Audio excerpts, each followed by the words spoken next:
Hey guys welcome to R K Study Info YouTube channel. So finally ವಿಶ್ವವಿದ್ಯಾಲಯದ ಮಟ್ಟದಲ್ಲಿ ಏನು ಬೋಧಕರ ನೇಮಕಾತಿ ಇತ್ತು, ಸೊ ಅದನ್ನು ಅಫಿಷಿಯಲ್ ಆಗಿ ಸ್ಟಾರ್ಟ್ ಮಾಡುವಂತಹ ಎಲ್ಲಾ ಚಾನ್ಸಸ್ಗಳು ನಮಗೆ ನೋಡಕ್ ಸಿಗ್ತಾ ಇದೆ.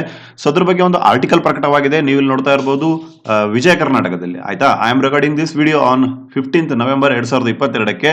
ಸೊ ಇಲ್ಲಿ ಹೇಳ್ತಾ ಇದ್ದಾರೆ, ಕೆಇಎ ಮೂಲಕ ನಾವು ಪರೀಕ್ಷೆಯನ್ನು ಮಾಡ್ತಾ ಇದೀವಿ and we are going to recruit. ವಿಶ್ವವಿದ್ಯಾಲಯದ ಬೋಧಕರ ಏನು ಸಹಾಯಕ ಪ್ರಾಧ್ಯಾಪಕರ ನೇಮಕಾತಿ ಇದೆ, ಇನ್ಮುಂದೆ ಅದಕ್ಕೆ ಎಂಟ್ರನ್ಸ್ ಎಕ್ಸಾಮ್ ಇರುತ್ತೆ ಅಂತ ಹೇಳಿ, ಅಂಡ್ ವೆರಿ ಇಂಪಾರ್ಟೆಂಟ್ಲಿ ರಾಜ್ಯಪಾಲರ ಅಂಕಿತ ಅಷ್ಟೇ ಅದಕ್ಕೆ ಬಾಕಿ ಇದೆ ಅಂತ ಹೇಳಿ, ಅಂದ್ರೆ ಸಿಗ್ನೇಚರ್ ಅಷ್ಟೇ ಬಾಕಿ ಇದೆ ಅಂತ ಹೇಳಿ. ಸೊ ಹಾಗಾದ್ರೆ ಈ ವಿಡಿಯೋದಲ್ಲಿ ವಾಟ್ ಆರ್ ದ ಎಲಿಜಿಬಿಲಿಟೀಸ್, ಆಯ್ತಾ, what are the eligibilities to apply for university professor vacancies. And very interestingly ಈ ಒಂದು ಆರ್ಟಿಕಲ್ ಅಲ್ಲಿ ಏನಂತ ಪ್ರಕಟ ಆಗಿದೆ ಅಂತ ನೋಡೋದಾದ್ರೆ, ಇವನ್ PG ಯ ಕೊನೆಯ ಸೆಮ್ಮಲ್ಲಿ ಇರುವಂತಹ ವಿದ್ಯಾರ್ಥಿಯು ಸಹ ಅಥವಾ ಅಂತಿಮ ವರ್ಷದ ವಿದ್ಯಾರ್ಥಿಯು ಸಹ ಅಪ್ಲೈ ಮಾಡಬಹುದು. ಅಂಡ್ ವೆರಿ ಇಂಟ್ರೆಸ್ಟಿಂಗ್ಲಿ ಯಾವುದೇ ರೀತಿಯಾಗಿರುವಂತಹ ಏಜ್ ಕ್ರೈಟೇರಿಯಾ ಇದಕ್ಕೆ ಇಲ್ಲ. ಅಂಡ್ ತುಂಬಾ ಇಂಪಾರ್ಟೆಂಟ್ ಹೇಳ್ತಾ ಇದ್ದಾರೆ, ಆ ಒಂದು ಏನು ಸರ್ಟಿಫಿಕೇಟ್ ಬಂದಿರುತ್ತೆ ಅದಕ್ಕೆ ಎಷ್ಟು ವರ್ಷ ವ್ಯಾಲಿಡಿಟಿ ಅಂತಾನೂ ಸಹ ಕೊಟ್ಟಿದ್ದಾರೆ. ಸೊ ಎಲ್ಲವನ್ನ ಈ ಒಂದು ವಿಡಿಯೋದಲ್ಲಿ ನಾವು ಬ್ರೀಫ್ ಆಗಿ ಅರ್ಥ ಮಾಡ್ಕೊಂಬರೋಣ. ನಮ್ಮ ಚಾನಲ್ನ ಮೊದಲೇ ಬಾರಿಗೆ ನೋಡ್ತಾ ಇದ್ರೆ, ಹಾಗೆ ಸಬ್ಸ್ಕ್ರೈಬ್ ಮಾಡದೆ ನೋಡ್ತಾ ಇದ್ರೆ, kindly do subscribe and click the bell icon and get latest updates. Okay ಮಾಡಿರಾಸ್ ಫ್ರೆಂಡ್ಸ್, ತುಂಬಾ ವರ್ಷಗಳಿಂದ ಅಥವಾ ತುಂಬಾ ದಿನಗಳಿಂದ ನಾವು ಯೂನಿವರ್ಸಿಟಿ ವೇಕೆನ್ಸೀಸ್ಗಳಿಗೆ ತುಂಬಾ ಅನೇಕ ಆಸ್ಪಿರೆಂಟ್ಸ್ಗಳು ವೇಟ್ ಮಾಡ್ತಾ ಇದ್ರಿ. ಸೊ ಅದಕ್ಕೆ ಸಂಬಂಧಪಟ್ಟಂತ ಅನೇಕ ನ್ಯೂಸ್ಗಳು ಇತ್ತೀಚಿನ ಏನು ಮೀಡಿಯಾಗಳಲ್ಲಿ ಸರ್ಕ್ಯುಲೇಟ್ ಆಗ್ತಾ ಬಂದಿತ್ತು. ಯಾವ ರೀತಿ ಕಾಮನ್ ಸ್ಕ್ರೀನಿಂಗ್ ಟೆಸ್ಟ್ ಇರುತ್ತೆ, ಇಂಟರ್ವ್ಯೂ ಯಾವ ರೀತಿ ಇರುತ್ತೆ, ಆಯ್ತಾ, ಎಷ್ಟೆಷ್ಟು ಯೂನಿವರ್ಸಿಟಿಗಳಲ್ಲಿ ಯಾವ್ಯಾವ ಒಂದು ವೇಕೆನ್ಸಿಗಳು ಖಾಲಿ ಇದಾವೆ. ಸೊ ಎಲ್ಲವುದ್ರ ಬಗ್ಗೆ ನಾವು ಆಲ್ರೆಡಿ ಒಂದು ವಿಡಿಯೋವನ್ನು ಮಾಡಿದ್ದೇವೆ, ಆಯ್ತಾ, ಅನೇಕ ವಿಡಿಯೋಗಳ ಮೂಲಕ ನಿಮಗೆ ತಿಳಿಸ್ತಾ ಬಂದಿದ್ದೇವೆ. ಆ ಎಲ್ಲ ವಿಡಿಯೋಗಳ ಪ್ಲೇ ಲಿಸ್ಟ್ ಅನ್ನ ಈ ವಿಡಿಯೋದ ಕಾಮೆಂಟ್ ಸೆಕ್ಷನ್ ಅಲ್ಲಿ ಹಾಗೆ ಡಿಸ್ಕ್ರಿಪ್ಷನ್ ಅಲ್ಲಿ ಕೊಟ್ಟಿರ್ತೇವೆ. ಅಂದ್ರೆ ಕಾಮನ್ ಸ್ಕ್ರೀನಿಂಗ್ ಟೆಸ್ಟ್ ಯಾವ ತರ ನಡೆಯುತ್ತೆ, ಇಂಟರ್ವ್ಯೂ ಯಾವ ರೀತಿ ಇರುತ್ತೆ, ಪ್ರತಿಯೊಂದು ಯೂನಿವರ್ಸಿಟಿಗಳಲ್ಲಿ ಯಾವ್ಯಾವ ವಿಷಯಗಳಲ್ಲಿ ಎಷ್ಟೆಷ್ಟು ಹುದ್ದೆಗಳು ಖಾಲಿ ಇದಾವೆ. So I have made a detailed video.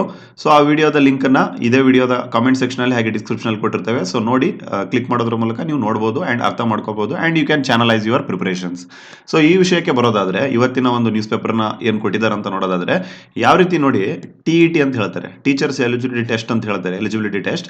Same ಅದೇ ರೀತಿಯಾಗಿ ವಿಶ್ವವಿದ್ಯಾಲಯದ ಮಟ್ಟದಲ್ಲಿ ಅಂದ್ರೆ ಯೂನಿವರ್ಸಿಟಿ ಲೆವೆಲ್ನಲ್ಲಿ ಬೋಧಕರ ಹುದ್ದೆಗಳನ್ನ ಯಾರ್ಯಾರು ಪ್ರೊಫೆಸರ್ ಆಗಬೇಕು ಅಂತ ಏನು ಇಂಟ್ರೆಸ್ಟ್ ಇರುತ್ತೆ ಅಂತಹ ಎಲ್ಲ ಅಭ್ಯರ್ಥಿಗಳಿಗೆ ನಾವು ಲೈಕ್ ಟೆಟ್ ಅಥವಾ CTET ಯಾವ ತರ ಇದೆ, KCET ಯಾವ ತರ ಇದೆ, ಅದೇ ರೀತಿಯ ಒಂದು ಎಕ್ಸಾಮ್ನ ನಾವು ಮಾಡಕ್ ಹೋಗ್ತಾ ಇದೀವಿ. ಇಟ್ ಈಸ್ ಪ್ರವೇಶ ಪರೀಕ್ಷೆ, ಆಯ್ತಾ, ಇದೊಂದು ಎಂಟ್ರನ್ಸ್ ಎಕ್ಸಾಮ್ ಅಂತೇಳಿ ಕರೆಯಲಾಗುತ್ತೆ ಅಂತೇಳಿ ಇಲ್ಲಿ ಬರೆಯಲಾಗಿದೆ. ಹಾಗೆಯೇ ನೇಮಕಾತಿ ಏಜೆನ್ಸಿ, ಆಯ್ತಾ, ರಿಕ್ರೂಟ್ಮೆಂಟ್ ಏಜೆನ್ಸಿ KEA, ಆಯ್ತಾ, KEA will be the recruitment agency. And ಈ ಕಾಮನ್ ಸ್ಕ್ರೀನಿಂಗ್ ಟೆಸ್ಟ್ ಅಂತ ಹೇಳ್ತಾರೆ, ಇದನ್ನ ಏನಂತ ಹೇಳ್ತಾರೆ, ಕಾಮನ್ ಸ್ಕ್ರೀನಿಂಗ್ ಟೆಸ್ಟ್ ಅಂತ ಹೇಳ್ತಾರೆ ಮೈ ಡಿಯರ್ ಫ್ರೆಂಡ್ಸ್. ಈ ಕಾಮನ್ ಸ್ಕ್ರೀನಿಂಗ್ ಟೆಸ್ಟ್ ಅಲ್ಲಿ ಯಾರ್ಯಾರು ಟಾಪ್ ಮಾಡ್ತಾರೆ, ಒಂದು ಹುದ್ದೆಗೆ 5ರಂತೆ ಏನ್ ಮಾಡ್ತಾರೆ ಆಯಾ ವಿಶ್ವವಿದ್ಯಾಲಯಗಳು, ಆಯ್ತಾ. KEAದ ಕೆಲಸ ಏನು, ಜಸ್ಟ್ ಎಕ್ಸಾಮ್ ನ ಕಂಡಕ್ಟ್ ಮಾಡ್ಬಿಟ್ಟು ಅವರಿಗೆ ಒಂದು ಸ್ಕೋರ್ ಕಾರ್ಡ್ ಕೊಡುತ್ತೆ, ಆಯ್ತಾ, ಅವರಿಗೆ ಒಂದು ಮಾರ್ಕ್ಸ್ ಕಾರ್ಡ್ ಅನ್ನ ಕೊಡುತ್ತೆ. ನೋಡಿ, ನೀವು ಇಷ್ಟಿಷ್ಟು ಮಾರ್ಕ್ಸ್ ತಗೊಂಡಿದ್ದೀರಾ ಅಂತ ಹೇಳಿ. ಸೊ ಪ್ರತಿಯೊಂದು ಯೂನಿವರ್ಸಿಟಿಗಳು ಅವರವರ ರಿಕ್ವೈರ್ಮೆಂಟ್ಗೆ ತಕ್ಕಂತೆ ಏನ್ ಮಾಡ್ತಾರೆ, ಒಂದು ಹುದ್ದೆಗೆ 5 ಮಂದಿ ಹಂಗೆ ಏನ್ ಮಾಡ್ತಾರೆ, ಅವ್ರನ್ನ ಶಾರ್ಟ್ ಲಿಸ್ಟ್ ಮಾಡ್ತಾರೆ ಫಾರ್ ದ ವೈವಾ ಅಥವಾ ವಾಕಿನ್ಗೆ. ಸೊ ಆ ವಾಕಿನ್ಗೆ ಹೋಗ್ಬೇಕಾಗತ್ತೆ. ಸೊ ಹಾಗಾದ್ರೆ ಇನ್ನು ಹಾಗೇನೆ ಮುಂದೆ ಏನಾದ್ರು ಕೊಟ್ಟಿದ್ದಾರೆ ಅಂತ ನೋಡೋದಾದ್ರೆ, ನೋಡಿ ಇಲ್ಲಿ ಈ ಪ್ರವೇಶ ಪರೀಕ್ಷೆ ಯೋಜನೆ ಮತ್ತು ಒಟ್ಟಾರೆ ಬೋಧನೆ ನೇಮಕಾತಿಗಾಗಿ ಆಲ್ರೆಡಿ ನಾವು ಏನ್ ಮಾಡಿದ್ದೀವಿ, C&R ರೂಲ್ಸ್ ನ ಮಾಡಿಬಿಟ್ಟು ಉನ್ನತ ಶಿಕ್ಷಣ ಪರಿಷತ್ತಿನ ಏನು ಅಧ್ಯಕ್ಷರ ಒಂದು ಏನು ಕಮಿಟಿಯಲ್ಲಿ ನಾವು ಆಲ್ರೆಡಿ ಸಮಿತಿಯನ್ನ ಮಾಡಿದ್ವಿ, ಆಯ್ತಾ. We have made a already committee on higher education. ಅವರು ಆಲ್ರೆಡಿ ನಮ್ಗೆ ಏನ್ ಕೊಟ್ಟಿದ್ದಾರೆ, ಶಿಫಾರಸನ್ನ ಮಾಡಿದ್ದಾರೆ, ಆಯ್ತಾ. ಆ ಶಿಫಾರಸು ಅಥವಾ ಏನು ರಿಪೋರ್ಟ್ ಇದೆ ಅದು it is on the table of governor, ಆಯ್ತಾ. TC ಗೆಹ್ಲೋಟ್ ಏನಿದ್ದಾರೆ ಅವರ ಒಂದು ಟೇಬಲ್ ಮೇಲೆ ಇದೆ. ಸೊ ಅವ್ರೇನ್ ಮಾಡ್ತಾರೆ, ಅದನ್ನೆಲ್ಲ ಓದ್ಬಿಟ್ಟು ಸಿಗ್ನೇಚರ್ ಮಾಡಿದ್ಮೇಲೆ ಏನಾಗುತ್ತೆ, ಈ ವಿಶ್ವವಿದ್ಯಾಲಯದಲ್ಲಿ ಖಾಲಿ ಇರುವಂತಹ ಏನು ಬೋಧಕ ಹುದ್ದೆಗಳೇನಿತ್ತು, ಸಹಾಯಕ ಪ್ರಾಧ್ಯಾಪಕರ ಹುದ್ದೆಗಳೇನಿತ್ತು, ಸೊ ಅದೇನಾಗುತ್ತೆ, ಖಂಡಿತ ಎಲೆಕ್ಷನ್ಗಿಂತ ಮುಂಚೆನೆ ನೇಮಕಾತಿ ಮಾಡುವಂತ ಎಲ್ಲಾ ಚಾನ್ಸಸ್ಗಳಿದಾವೆ. ಸೊ ಹಾಗಾಗಿ ಯಾರ್ಯಾರು ಈ ಅಸಿಸ್ಟೆಂಟ್ ಪ್ರೊಫೆಸರ್ನ ಒಂದು 1:2 ಲಿಸ್ಟ್ ನಲ್ಲಿ ಬಂದಿಲ್ಲ ಅಂತೇಳಿ ಯಾರ್ಯಾರು ಬೇಜಾರು ಮಾಡ್ಕೊಂಡಿದ್ರಿ ಅಥವಾ ಏನೋ ನಿರಾಶೆ ಎಂದಿದ್ರಿ, it's a very good opportunity. And even ನೋಡಿ, ಇಲ್ಲಿ ಹೈಲೈಟ್ಸ್ ಅನ್ನ ಕೊಟ್ಟಿದ್ದಾರೆ, ವರ್ಷಕ್ಕೆ 2 ಸಲ ಎಕ್ಸಾಮ್ ಮಾಡ್ತಾ ಇದ್ದೇವೆ ಅಂತೇಳಿ. ಯಾವ ರೀತಿ ಕರ್ನಾಟಕ ಟೆಟ್ ವರ್ಷಕ್ಕೆ 2 ಸಲ ನಡೆಯುತ್ತೋ ಅದೇ ರೀತಿಯಾಗಿ ಏನ್ ಮಾಡ್ತಾರೆ, 2 ಸೈಕಲ್ ಅಲ್ಲಿ ಎಕ್ಸಾಮ್ ಮಾಡ್ತಾರೆ, ಲೈಕ್ UGC ನೆಟ್ ಹಾಗೆ KCET. UGC ನೆಟ್ ತರ, UGC ನೆಟ್ ಬಿಡಿ, ಈಗ ವರ್ಷಕ್ಕೆ ಒಂದೇ ಸಲ ಮಾಡ್ತಾ ಇದ್ದಾರೆ. ವಿಷಯವಾರು ಪರೀಕ್ಷೆ, ಆಯ್ತಾ, ಸಬ್ಜೆಕ್ಟ್ ವೈಸ್. ಫಾರ್ ಎಕ್ಸಾಂಪಲ್, ನಿಮ್ದು ಪೊಲಿಟಿಕಲ್ ಸೈನ್ಸ್ ಇದ್ರೆ ಪೊಲಿಟಿಕಲ್ ಸೈನ್ಸ್, ಸೋಷಾಲಜಿ ಇದ್ರೆ ಸೋಷಾಲಜಿ, ಆಯ್ತಾ, ಫಿಸಿಕಲ್ ಸೈನ್ಸ್ ಇದ್ರೆ ಫಿಸಿಕಲ್ ಸೈನ್ಸ್, ಲೈಫ್ ಸೈನ್ಸ್ ಇದ್ರೆ ಲೈಫ್ ಸೈನ್ಸ್, ಈ ರೀತಿ. ಹಾಗೇನೆ 100 ಅಂಕಗಳ ಪರೀಕ್ಷೆಗೆ 50% ನಾವು ಏನ್ ಮಾಡ್ತಾ ಇದ್ದೇವೆ, ಲೆಕ್ಕ ಹಾಕ್ಬಿಟ್ಟು ಒಂದು ಮೆರಿಟ್ ಅನ್ನ ಮಾಡ್ತೇವೆ. ಅಂದ್ರೆ 100 ಮಾರ್ಕ್ಸ್ ಇಂದ ಒಂದು ಎಕ್ಸಾಮ್ ನಡೆಯುತ್ತೆ, ಬಟ್ ಅದನ್ನು 50%ಗೆ ನಾವೇನು ಮಾಡ್ತೇವೆ ಲೆಕ್ಕ ತಗೊಂಡು ಇನ್ನೂ 50% ನಾವೇನು ಮಾಡ್ತಾ ಇದ್ದೇವೆ ವಾಕಿನ್ ಅಥವಾ ವೈವಾ ಅಂತ ಏನು ಹೇಳಿದ್ವಿ ಅದನ್ನ ಹಿಡಿತಾರೆ ಮೈ ಡಿಯರ್ ಆಸ್ಪಿರೆಂಟ್ಸ್. ಇದ್ರ ಬಗ್ಗೆ ನಾವು ಡೀಟೇಲ್ ಆಗಿರುವಂಥ ವಿಡಿಯೋನ ಮಾಡಿದ್ದೇವೆ, ಯಾವ ರೀತಿ CST ಕಾಮನ್ ಸ್ಕ್ರೀನಿಂಗ್ ಟೆಸ್ಟ್ ಆದಮೇಲೆ ಇಂಟರ್ವ್ಯೂ ಯಾವ ರೀತಿ ಇರುತ್ತೆ ಅಂತೇಳಿ ಒಂದು ಅಥೆಂಟಿಕ್ ವಿಡಿಯೋ ಮಾಡಿದ್ದೇವೆ. ಆ ವಿಡಿಯೋದ ಲಿಂಕನ್ನು ಈ ವಿಡಿಯೋದ ಏನು ಕಾಮೆಂಟ್ ಸೆಕ್ಷನ್ ಇದೆ ಅಲ್ಲಿ ಕೊಟ್ಟಿರ್ತೇವೆ. ಕ್ಲಿಕ್ ಮಾಡೋದ್ರ ಮೂಲಕ ಕಾಮನ್ ಸ್ಕ್ರೀನಿಂಗ್ ಟೆಸ್ಟ್ ಆದಮೇಲೆ ಇಂಟರ್ವ್ಯೂ ಯಾವ ರೀತಿ ಇರುತ್ತೆ ಅಂತೇಳಿ ನೀವು ನೀಟಾಗಿ ಅರ್ಥ ಮಾಡ್ಕೋಬಹುದು. ಹಾಗೆಯೇ ಉಳಿದ ಶೇಕಡ 50 ಏನು ಪರ್ಸೆಂಟ್ ಅಂತ ಏನು ಹೇಳಿದ್ವಿ ಹೇಳಿದಾರೆ ನೋಡಿ, ಇಲ್ಲಿ ಏನೇನು ಹಿಡಿತಾರೆ ಅಂತ ನೋಡೋದಾದ್ರೆ UGC ನೆಟ್ ಇರ್ಬೋದು, KSET ಇರ್ಬೋದು, PhD ಇರ್ಬೋದು, ಇವನ್ MPhil ಇರ್ಬೋದು, ವಾಟ್ ಎವರ್ ಆಯ್ತಾ, ಟೀಚಿಂಗ್ಗೆ ಸಪೋರ್ಟ್ ಆಗುವಂಥ ಯಾವುದೇ ಇರ್ಬೋದು ಅದನ್ನು ನಾವು ಕನ್ಸಿಡರ್ ಮಾಡ್ತಾ ಇದ್ದೇವೆ, ಇನ್ಕ್ಲೂಡಿಂಗ್ ಎಕ್ಸ್ಪೀರಿಯನ್ಸ್. ಹಾಗೆಯೇ ನೋಡಿ, ವೆರಿ ಇಂಟ್ರೆಸ್ಟಿಂಗ್ಲಿ ಯಾವುದೇ ರೀತಿಯಾಗಿರುವಂಥ ಗರಿಷ್ಠ ವಯೋಮಿತಿ ಇದಕ್ಕಿರಲ್ಲ. ದಟ್ ಮೀನ್ಸ್ ಏಜ್ ಲಿಮಿಟ್, ಯಾವುದೇ ರೀತಿಯಾಗಿರುವಂಥ ಏಜ್ ಲಿಮಿಟ್ ಇರಲ್ಲ. ಸಿನ್ಸ್ ಇದು ಒಂದು ಕಾಮನ್ ಎಂಟ್ರೆನ್ಸ್ ಟೆಸ್ಟ್ ಅಥವಾ ಕಾಮನ್ ಸ್ಕ್ರೀನಿಂಗ್ ಟೆಸ್ಟ್ ಆಗಿರೋದ್ರಿಂದ ಯಾರು ಬೇಕಾದರೂ ಎಷ್ಟು ಸಲ ಆದರೂ ಇದನ್ನು ಎಕ್ಸಾಮ್ ಬರೀಬೋದು ಫಾರ್ ಇಂಪ್ರೂವ್ಮೆಂಟ್. ಆ್ಯಂಡ್ PG ಅಂತಿಮ ವರ್ಷದವರು ಸಹ ವೆರಿ ಇಂಪಾರ್ಟೆಂಟ್ ನೋಡಿ ಆಯಿತಾ. PG ಕೊನೆಯ ವರ್ಷದಲ್ಲಿ ಇರುವವರು ಸಹ ಅನೇಕ ವಿದ್ಯಾರ್ಥಿಗಳು ಕೇಳ್ತಾ ಇದ್ರು, ಸರ್ ಫೈನಲ್ ಇಯರ್ನಲ್ಲಿ ಇರುವವರು ಬರಿಬೋದಾ ಅಂತೇಳಿ. ಖಂಡಿತ ಅಂತೇಳಿ ಇಲ್ಲಿ ಹೇಳ್ತಾ ಇದ್ದಾರೆ. And it is a very good opportunity for final year students.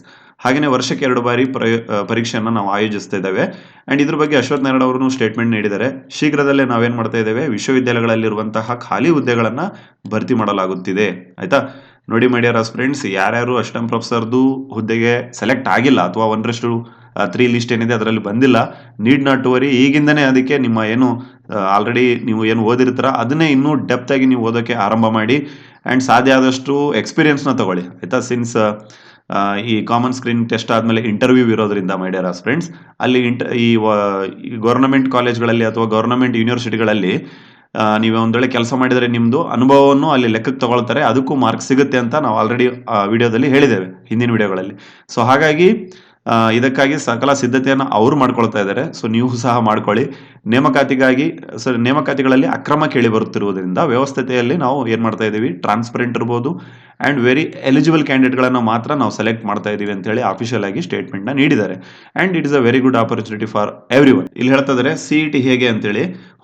ಹೊಸ ನಿಯಮಾವಳಿ ಪ್ರಕಾರ KSET ನೆಟ್ ಪರೀಕ್ಷೆ ಬರೆದು ಪಾಸ್ ಆದವರು ಮಾತ್ರ ಅಲ್ಲ, ಇವನ್ ಫೈನಲ್ ಇಯರ್ನ ವಿದ್ಯಾರ್ಥಿಗಳು ಸಹ ಇದನ್ನು ಬರಿಬೋದಾಗಿದೆ.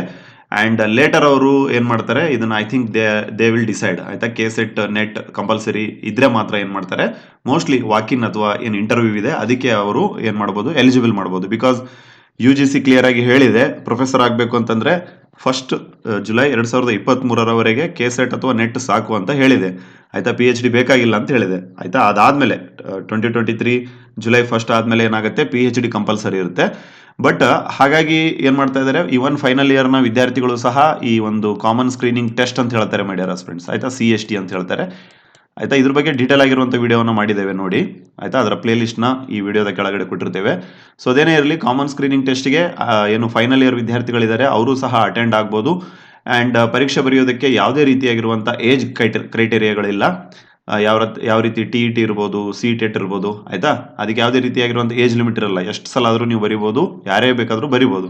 ಸೊ CETಗೆ ಪ್ರತಿ ವಿಷಯಕ್ಕೆ 50 ಮಾರ್ಕ್ಸ್ಗಳನ್ನು ನಾವು ಮಾಡ್ತಾ ಇದ್ದೇವೆ ಅಥವಾ 50%ನ ಕನ್ಸಿಡರ್ ಮಾಡ್ತಾ ಇದ್ದೇವೆ.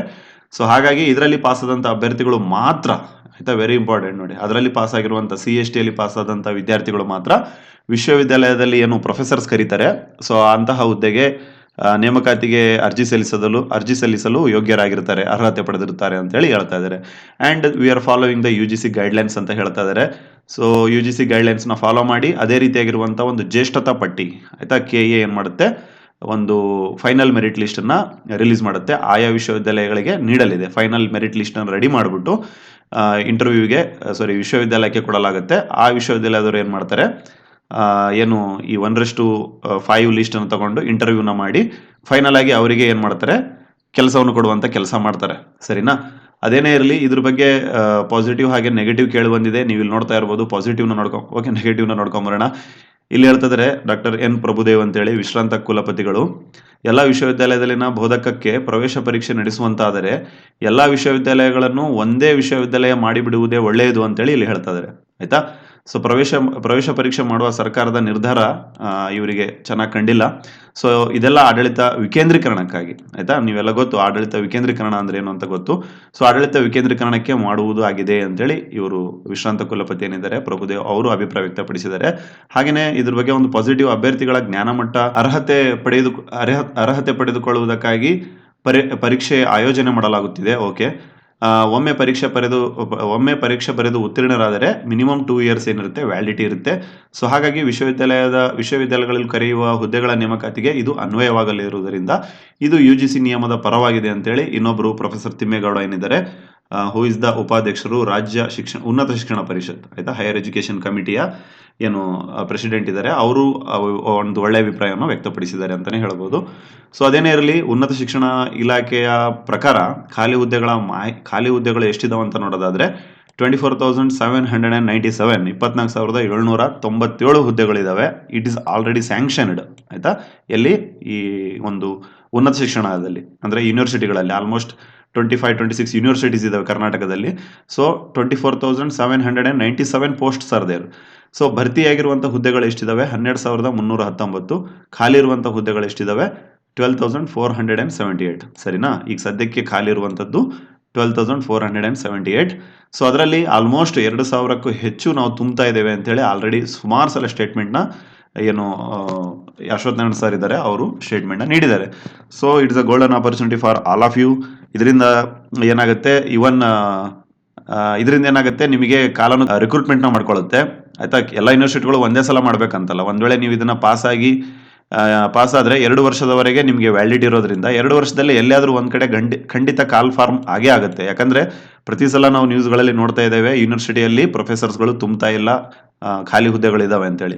ಸೊ ಹಾಗಾಗಿ ಈ ಒಂದು ಕಾಮನ್ ಸ್ಕ್ರೀನಿಂಗ್ ಟೆಸ್ಟ್ ಏನಿದೆ, ಇದನ್ನ ಸರಿಯಾಗಿ ಯೂಸ್ ಮಾಡ್ಕೊಳ್ಳಿ ಅಂಡ್ ಚೆನ್ನಾಗಿ ಪಾಸ್ ಆಗಿ ಒಳ್ಳೆ ರ್ಯಾಂಕ್ ಇಂದ. ಸೊ ಅದಾದ್ಮೇಲೆ ಏನಿರುತ್ತೆ, ನಿಮಗೆ ಇಂಟರ್ವ್ಯೂ ಇರುತ್ತೆ. ಇಂಟರ್ವ್ಯೂನಲ್ಲಿ ಏನೇನಿರುತ್ತೆ ಅಂತ ಒಂದು ವಿಡಿಯೋವನ್ನು ಮಾಡಿದ್ದೇವೆ, ನೋಡಿ. ಸರಿನಾ? ನಿಮ್ಮ ಎಕ್ಸ್ಪೀರಿಯನ್ಸ್ ಇರ್ಬೋದು, KSET ಇರ್ಬೋದು, PhD ಇರ್ಬೋದು, ನೆಟ್ ಇರ್ಬೋದು, ಎಕ್ಸ್ಪೀರಿಯನ್ಸ್ ಪ್ರತಿಯೊಂದ್ರದ್ದು ಏನು ಮಾಡ್ತಾರೆ, ಅಲ್ಲಿ ಮಾರ್ಕ್ಸನ್ನು ಕೌಂಟ್ ಮಾಡಿಬಿಟ್ಟು ಅದನ್ನು 50% ಅಂತ ಮಾಡಿ ಟೋಟಲ್ 100%ಗೆ ಏನು ಮಾಡ್ತಾರೆ, ವಿದ್ಯಾರ್ಥಿನ ಶಾರ್ಟ್ ಲಿಸ್ಟ್ ಮಾಡ್ತಾರೆ, ಮೆರಿಟ್ ಮಾಡ್ತಾರೆ. ಸೊ ಅದೇನೇ ಇರಲಿ, it is a golden opportunity for every one. ಈ ರೀತಿ ಅನೇಕ ಅಪ್ಡೇಟ್ಗಳಿಗಾಗಿ ನಮ್ಮ ಚಾನಲ್ನ ಸಬ್ಸ್ಕ್ರೈಬ್ ಮಾಡಿ. ಅಂಡ್ KA ಕಡೆಯಿಂದ ಏನಾಗ್ತಾ ಇದೆ, PU ಲೆಕ್ಚರರ್ಸ್ಗಳ ಒಂದು ರಿಕ್ರೂಟ್ಮೆಂಟ್ ಆಗ್ತಾ ಇದೆ. 778ಕ್ಕೂ ಹೆಚ್ಚು ಏನಾಗ್ತಾ ಇದೆ, PU ಲೆಕ್ಚರರ್ಸ್ಗಳದ್ದು ರಿಕ್ರೂಟ್ಮೆಂಟ್ ಆಗ್ತಾ ಇದೆ. ಸೊ ಅದರಲ್ಲಿ PUC ಇಂಗ್ಲಿಷ್ ಲೆಕ್ಚರರ್ಗೆ ಸಂಬಂಧಪಟ್ಟಂಗೆ ನಮ್ಮ RK ಸ್ಟಡಿ ಇನ್ಫೋ ಯೂಟ್ಯೂಬ್ ಚಾನಲ್ನಿಂದ ನಿಮಗೆ ಒಂದು ಕ್ರ್ಯಾಶ್ ಕೋರ್ಸ್ ಇರುತ್ತೆ. ಕಂಪ್ಲೀಟ್ ಸಿಲೆಬಸ್ ಕವರ್ ಮಾಡಿ ಕೊಡ್ತಾ ಇದ್ದಾವೆ. ಹಾಗೇನೆ ಒಂದು ಟೆಸ್ಟ್ ಸೀರೀಸ್ ಇರ್ತವೆ, ಪ್ರತಿಯೊಂದು ವಾಟ್ ಎವರ್, ಆಯ್ತಾ. ಎಕ್ಸಾಮ್ ಕ್ರ್ಯಾಕ್ ಮಾಡೋದಕ್ಕೆ ಏನೇನು ಬೇಕು ಎಲ್ಲವನ್ನ ನಿಮಗೆ ಟ್ರೈನ್ ಅಪ್ ಮಾಡ್ತಾ ಇದ್ದೇವೆ. ಇಂಗ್ಲಿಷ್ ವಿಷಯಕ್ಕೆ ಸಂಬಂಧಪಟ್ಟ ಆಕಾಂಕ್ಷಿಗಳೇನಿದ್ದೀರಾ, ಸೊ ಈ ವಿಡಿಯೋದ ಕೆಳಗಡೆ ಗೂಗಲ್ ಫಾರ್ಮ್ ಅನ್ನು ಕೊಟ್ಟಿರ್ತೇವೆ. ಸೊ ತುಂಬುದ್ರ ಮೂಲಕ you can reach to us. Thank you for listening. As always, God bless you all.